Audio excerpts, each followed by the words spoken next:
Salut à tous et bienvenue dans cette vidéo. Aujourd'hui je vais vous parler du le réflexe d'éjection fort. Donc le réflexe d'éjection fort, pour ceux qui ne connaissent pas du tout, c'est un problème entre guillemets, enfin voilà, un problème, une exagération en fait au niveau du réflexe d'éjection qu'on a quand on allaite. En fait quand on allaite, au début bébé tète un petit peu dans le vide, il stimule le sein pour que le lait arrive, et puis quand le lait arrive il y a un réflexe d'éjection, le lait jaillit du coup d'une certaine force, ça dépend des femmes, et puis en fait il arrive que ce réflexe soit très fort. De toute façon le lait jaillit à une certaine force qui est un débit du coup assez important pour l'enfant, qui diminue après. Mais voilà, fonction des femmes, l'intensité de la force de départ est quand même différente. Et on peut observer quand le débit est trop fort dès le départ, que différentes attitudes. On remarque qu'il y a quelque chose qui va pas en général au niveau de la tétée. Alors sur son bébé, dans l'attitude de son bébé, on remarque qu'il y a quelque chose qui va pas. On peut même se demander s'il aime prendre le sein. Je vais vous dire les différentes choses qu'on peut observer qui peuvent nous mettre la puce à l'oreille. Le premier truc, c'est qu'on a l'impression, et des fois on en est content, que bébé, vous savez quand il tète, on voit vraiment à ce niveau-là qu'il déglutit, voilà, qu'il ouvre grand, et on entend qu'il déglutit. Et bien ça, bébé a pas besoin de faire beaucoup de mouvements de bouche pour déglutir. Même des fois, si on observe là, il fait un mouvement de bouche de déglutition quoi. Il est obligé de déglutir de manière très rapide parce que le flux de lait est très rapide. Premier indice. Deuxième indice, donc bébé qui parfois avec ce débit fort et cette déglutition rapide, bébé qui parfois est un peu en galère de suivre le rythme. Pour vous donner une image, c'est un peu comme si vous, au lieu de boire tranquille à un verre d'eau, vous deviez boire à un jet d'eau. Je sais pas si vous avez déjà essayé en été ou quoi de boire à un tuyau d'arrosage. C'est pas facile quoi. Parce que, mais imaginez que vous mettiez le tuyau d'arrosage direct en face de votre bouche, c'est pas facile. Donc voilà, bébé peut être en galère, et si toutefois il galère, on peut observer qu'il s'étouffe éventuellement un peu, il commence à tout sauter,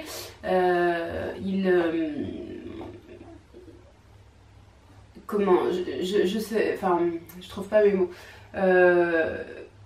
On a l'impression presque qu'il est en apnée, quoi, que ça l'essouffle. D'ailleurs, quand il lâche le sein, il peut être rassasié éventuellement très rapidement, faire des tétées très courtes.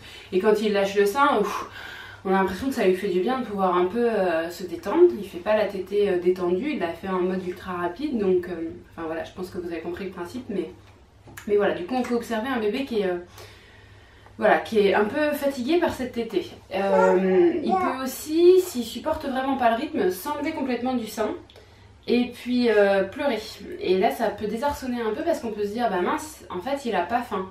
Et puis, il reveut le sein. Alors, on sait pas, on se dit, mais il veut quoi? Il veut téter, il veut pas téter, il veut le sein, et puis 2 secondes après, il se renlève du sein. Je ne comprends pas ce que veut mon bébé. Ben, ça peut être parce qu'il est désarçonné par la façon dont le lait lui arrive et que du coup, ça le botte pas trop de téter de cette manière là, mais c'est pas pour autant qu'il a pas soif ou qu'il a pas faim. Il veut quand même téter, sauf que la façon dont le lait arrive ne lui convient pas, et du coup il s'enlève du sein parce qu'il ne sait pas comment gérer ça. Dernière chose, ça peut être comme comportement de bébé, ça peut être le bébé qui du coup a tété assez goulûment, et puis à la fin de sa tétée à chaque fois il régurgite un petit peu comme s'il y avait toujours un trop plein, parce que ça lui arrive tellement vite du coup que c'est vrai que il n'a pas eu le temps de contrôler en fait la dose qu'il avait pris, et donc à chaque fois il a un petit trop plein.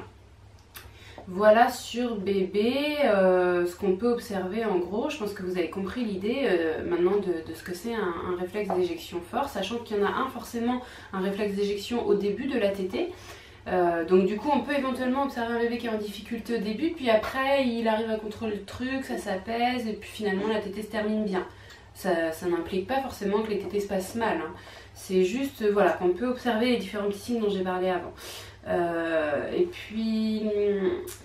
puis souvent ça va de pair avec un bébé qui a une bonne succion, une bonne prise au sein. Ah oui, autre chose, autre chose que bébé peut faire, il peut, pour esquiver le truc, un peu laisser un peu d'air passer, donc on peut entendre du bruit d'air, et on peut avoir du mal à lui faire vraiment bien prendre le sein en bouche parce que forcément il essaye d'esquiver un peu. Du coup il peut se mettre des fois un peu mal, pas complètement en face, parce que ça l'ennuie de se prendre le jet de plein fouet. Donc du coup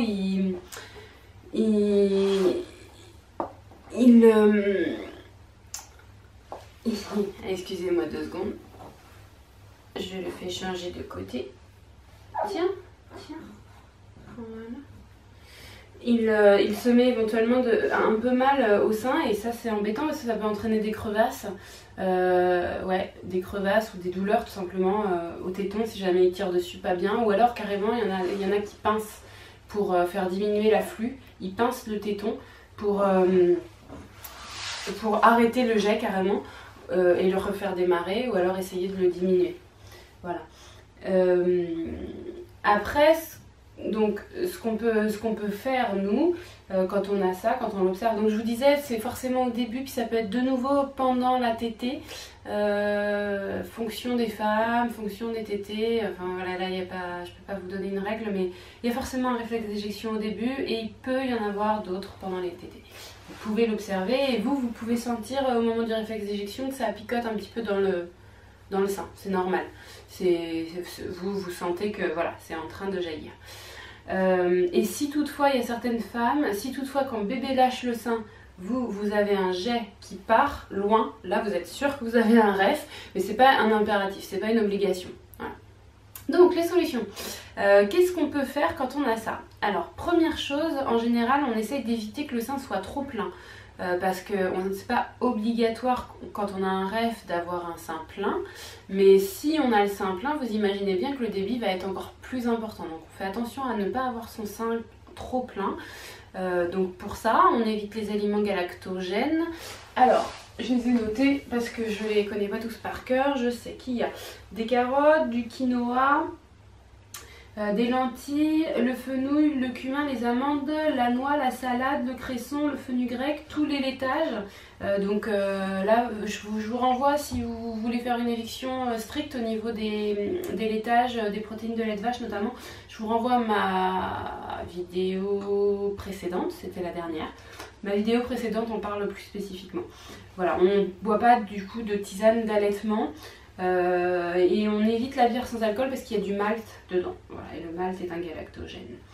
Voilà, donc ça c'est... Il y en a d'autres. Ce que je ferai, je vous rappelle pour ceux qui n'avaient pas suivi, que j'ai ouvert une page Facebook là dernièrement, c'est tout récent. J'y mets des liens en plus, donc je mets mes liens vers mes vidéos YouTube, mais j'y mets des liens en plus vers des sites qui vous donnent des infos complémentaires à mes vidéos ou juste que je trouve intéressant comme ça quand je tombe sur un truc bien. Et là du coup je vous mettrai en lien le site où j'ai trouvé cette liste d'aliments. Il détaille un petit peu plus de trucs sur les aliments galactogènes. Je vous le mettrai en lien sur Facebook. Pour me trouver sur Facebook, vous cherchez maman avec une majuscule, M majuscule, D minuscule, E majuscule, maman MDE. Voilà. Et vous tomberez sur une page maman mode d'emploi où vous me reconnaîtrez avec mon petit loup en photo avec un petit t-shirt à rayures. Voilà, on est là tous les deux avec en fond de page ce sont des peluches. Voilà, si vous avez du mal à me trouver avec ces indications là, ça devrait aller. Donc maman MDE, maman MDE sur Facebook pour trouver ma page où je vous donne des compléments d'infos. Donc du coup les produits galactogènes, j'espère que vous avez eu le temps de les noter, mais sinon vous irez consulter cette page ou alors vous mettez replay là sur la vidéo. Et les autres choses qu'on peut faire pour éviter d'avoir son sein plein, ça va être d'éviter de trop stimuler son sein. Donc on évite de tirer son lait en parallèle des tétées pour faire du stock par exemple, parce que plus vous allez tirer, plus vous allez stimuler. Et c'est pareil, si jamais vous voulez vider votre sein pour pouvoir le proposer à bébé, c'est une possibilité. Par exemple, on tire un peu son lait au tire-lait et puis on propose son sein après à bébé. C'est une possibilité, mais attention de ne pas trop tirer au tire-lait, parce que ça va quand même stimuler le sein. Donc un petit peu, juste pour faire enlever la première partie justement qui jaillit trop fort, pourquoi pas. Mais pas non plus, ne tirez pas non plus pendant trop longtemps, pas non plus trop de lait. Voilà, et puis le stock, bah, ça attendra un petit peu plus tard éventuellement, sauf si c'est vraiment urgent, mais voilà, plus vous stimulez, sachez-le, en tout cas, plus vous stimulez, plus votre sein va fournir. Vous pouvez, pour éviter, donc je disais soit au tire-lait, mais pour éviter que bébé prenne ce réflexe d'éjection là au début de cet été, vous pouvez vous l'évacuer un peu manuellement si vous savez faire, ou sinon vous pouvez faire la technique du verre d'eau chaude. Je ne sais pas si vous connaissez, vous prenez un verre d'eau, vous mettez beaucoup d'eau chaude dedans, en regard de votre sein là dessus, et puis vous attendez un petit peu et il est possible là que vous voyez jaillir dans le verre de votre lait, et donc du coup le réflexe d'éjection a déjà eu lieu. Vous pouvez mettre bébé au sein après, le débit lui paraîtra plus facile. Bon, moi c'est quelque chose, ça j'ai jamais réussi, mais bon, dites-moi en commentaire si vous y arrivez, si ça fonctionne pour vous et si vous êtes à l'aise à faire ça, parce que j'ai trouvé ça compliqué perso d'un point de vue organisationnel. Quand bébé a faim, je le mets au sein et du coup j'ai pas le temps d'aller faire une technique de verre d'eau, enfin je prends pas le temps personnellement. Parce qu'il y a un autre paramètre à prendre en compte pour que le début de tétée se passe bien, c'est justement ça, c'est de mettre bébé au sein dès les premiers signes d'éveil, de faim, de soif, tout ça. Il ne faut pas attendre que bébé ait la dalle, il ne faut pas attendre qu'il hurle, parce que là, bien sûr, il va prendre le sein de manière hyper goulue, le stimuler à fond, et si vous avez un bon ref, ah bah là, il va se le prendre vraiment très très fort. Okay. Donc du coup, c'est vrai que mettre bébé au sein, par exemple, à un moment où il dort à moitié, où il est tout mou, où il est tout calme, ben, il y a des chances que ça permette qu'il tète moins fort et qu'il se prenne un jet moins fort et que ça se passe donc mieux. Moi ça c'est vraiment un truc que je trouve qui marche vraiment très très bien. Donc sur les tout petits c'est assez fastoche parce qu'ils dorment beaucoup, enfin ils dorment beaucoup, faut pas faire de généralité, mais souvent quand ils se réveillent c'est pour aller au sein quoi. Donc dès les premiers signes d'éveil, dès qu'on voit qu'ils commencent un petit peu à se réveiller, hop, on lui propose le sein avant qu'ils soient en train d'hurler. Et puis quand ils sont plus grands, bah, c'est plus compliqué en journée. Mais en tout cas, on garde ce principe d'essayer de proposer régulièrement et de ne pas attendre trop. Ceci dit, il y a des femmes, ça c'est à chacune de voir, il y a des femmes pour lesquelles le ref est mieux contrôlé avec des tétés rapprochés. Et il y a d'autres femmes pour lesquelles le ref est mieux contrôlé avec des tétés éloignés. Donc ça pour le coup je vous laisse expérimenter différents fonctionnements et voir ce qui vous convient le mieux à vous et à votre bébé. Et autre chose qu'il faut à mon avis vraiment faire dès qu'on pense qu'on a un ref, parce que là pour le coup c'est vraiment une technique qui marche bien, c'est d'arrêter de proposer, normalement on fait soit les deux seins à une tétée, soit sein droit à la tétée 1 et puis sein gauche à la tétée 2. Et bien là, l'idée c'est de rester sur le même sein le plus longtemps possible. Donc, tétée 1, sein droit, tétée 2, sein droit, et éventuellement, même si sein gauche peut le supporter, tétée 3, toujours le sein droit. Comme ça, le sein gauche, lui, il a eu le temps de bien se remplir, et le corps, qui analyse toujours ce qui est en train de se passer et qui essaye d'ajuster sa production à la demande, se dit, bon ok, sein gauche, ça va pas, j'en fais trop, donc il va diminuer. Donc ça va pas faire un effet tout de suite, hein, mais pour les tétées suivantes, dans les heures suivantes, voire le jour suivant, sein gauche va produire moins. Alors vous me dites oui, mais c'est pas intéressant d'avoir une asymétrie comme ça. Non, on est d'accord. Oh chouchou, tu n'arrives pas à faire ce que tu veux? Bah oui, tu commences à vouloir lever tes fesses et c'est un petit peu dur quand même. Donc on a fait sein gauche 2 ou 3, sein droit 2 ou 3 fois. On va pouvoir faire éventuellement sein gauche 2 ou 3 fois et sein droit va se dire exactement la même chose. Du coup, sein droit va se dire qu'il produit trop et va diminuer sa production. Voilà, donc au final, l'idée de ça, c'est de diminuer votre production sur les deux seins et de faciliter en ayant un sein un peu moins plein, comme je disais au début, de faciliter la tétée de bébé en ayant un débit plus faible parce que le sein est moins plein. Voilà, c'est d'autant plus valable, cette technique de prendre consécutivement les mêmes seins, c'est d'autant plus valable si vous observez que votre bébé a des selles plutôt vertes mousseuses. Parce que je vous rappelle que les selles d'un bébé allaité, c'est normalement jaune et si possible, jaune moutarde un peu, et si possible granuleuse. Voilà, soit liquide, granuleuse, voilà, cette texture-là. Si c'est plutôt vers les verts, ça veut dire que bébé prend plus de lait de début de tétée, riche en lactose, ça peut même éventuellement lui donner plus de coliques. Plus difficile à digérer et des selles vertes, donc ça c'est pas top. L'idéal c'est vraiment qu'il puisse aller chercher le lait gras de fin de tétée et donc si vous observez des selles vertes, je vous encourage d'autant plus à donner le même sein d'affilée. Là j'ai une copine qui m'a dit dernièrement que elle donnait forcément les deux seins, donc c'est vrai que ce qu'elle me disait ça justifiait de donner les deux seins, a priori sa fille en avait besoin. Mais alors du coup ce que je lui ai dit c'est de faire par exemple sein droit à fond, puis sein gauche en complément, et tétée suivante, au lieu de faire sein gauche à fond et sein droit en complément, on refait pareil, sein droit à fond et sein gauche en complément. Et puis si elle le supporte, elle recommence encore une autre fois. Si elle le supporte pas parce qu'elle sent que son sein est trop plein, il ne faut pas non plus se faire un engorgement. Et bah tétée d'après, bah voilà, sein gauche à fond, sein droit en complément, de nouveau sein gauche à fond et sein droit en complément. Voilà, j'espère que vous avez tout compris. Si c'est pas le cas, vous me posez la question en commentaire. Je vérifie juste, pour une fois j'ai pas mes notes sur un ordinateur, pour une fois j'ai mes notes sur mon téléphone. Je vérifie juste que j'oublie rien. Ah si, voilà, j'oublie quelque chose, il me semblait bien. Et la dernière chose, ça va être postural. Ça va être juste la position dans laquelle vous allez donner à bébé. Fonction de la position, vous lui envoyez plus ou moins le jet d'une façon où il va pouvoir trouver un plan B ou pas. Par exemple, j'ai bébé au sein comme ça, ballon de rugby, bouge bien en ventouse et je lui envoie le lait directement à la gorge. Moi perso, mon bébé il trouve pas de solution là. Par contre, si jamais, mais ça dépend des bébés et des mamans aussi, hein, voilà, au niveau postural, je vous laisse trouver votre fonctionnement avec bébé. Du moment que vous voyez que bébé trouve une solution pour laisser le lait s'écouler quelque part ailleurs que dans sa bouche, c'est bon. Nous, ce qui fonctionne et ce qui fonctionne souvent dans le cas d'un rêve, c'est la position allongée sur le côté.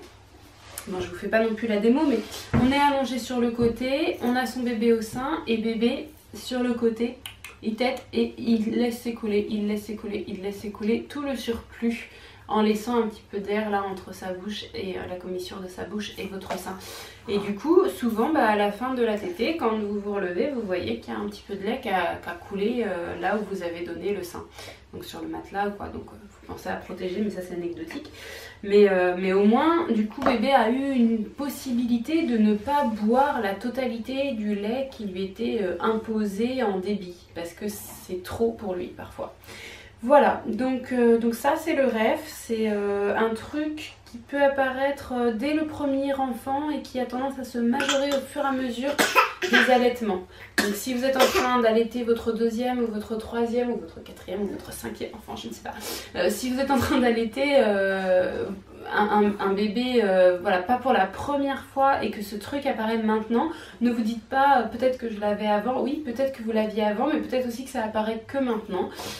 Parce que je sais pas pourquoi d'ailleurs, mais en tout cas je sais que a priori ça peut ne pas être là à un premier allaitement et être là à un deuxième allaitement, apparaître pour un deuxième, parce que on est meilleure laitière a priori au fur et à mesure des allaitements, enfin si j'ai tout bien compris. Voilà, si j'ai pas tout bien compris et que vous vous y connaissez mieux que moi, et ben dites-moi en commentaire là où je me suis gourée dans ma vidéo. Sinon, allez sur ma page Facebook comme je vous disais tout à l'heure pour avoir des petits compléments d'infos, je vais vous mettre d'autres trucs. Et puis tentez à la maison les trucs que je vous dis, si ça marche, n'hésitez pas à me le dire, ça me fera plaisir.